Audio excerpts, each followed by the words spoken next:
প্রত্যেকের সমাজে একটি জিনিস প্রচলিত আছে যে কোরবানির পশুকে 3টা ভাগেই ভাগ করতে হবে, এছাড়া আপনার কোরবানিটা হবে না। সেটি কিন্তু একেবারে মিথ্যে অথবা ভুল।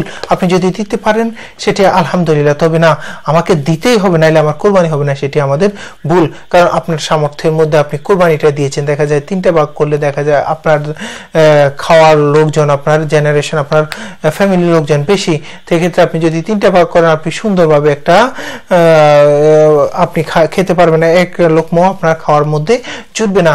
সেক্ষেত্রে আপনি দেখা গেল কি আপনি কোরবানিটা দিচ্ছেন ঠিকই, কিন্তু আপনার ওই উৎসাহ ওই আনন্দটা আপনার কোরবানির দিন আপনার থাকবে না। যার কারণে দেখা যায় 3টা ভাগ করে দেখা গেল কি আপনি অমুককে দিলেন তমুককে দিলেন, নিজে খাওয়ার জন্য গোস্তটা থাকবে না।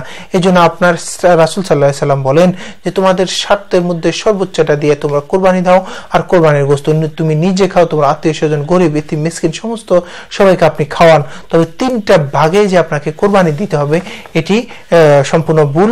আমরা চেষ্টা করব আমরা যেন শুদ্ধভাবে আমাদের পাশে যে সমস্ত লোকজন আছে তাদেরকে সবাইকে কোরবানির পশুর মাংসটা বিলিয়ে দেওয়ার জন্য, কিন্তু না নিজে না খেয়ে সবাইকে দিয়ে দিবে, এটা কিন্তু উচিত না।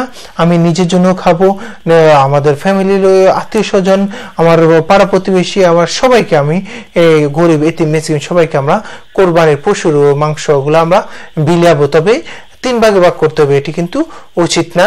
আপনি যদি করতে পারেন আলহামদুলিল্লাহ, না পারলে যে কোরবানি হবে না সেটি ভুল।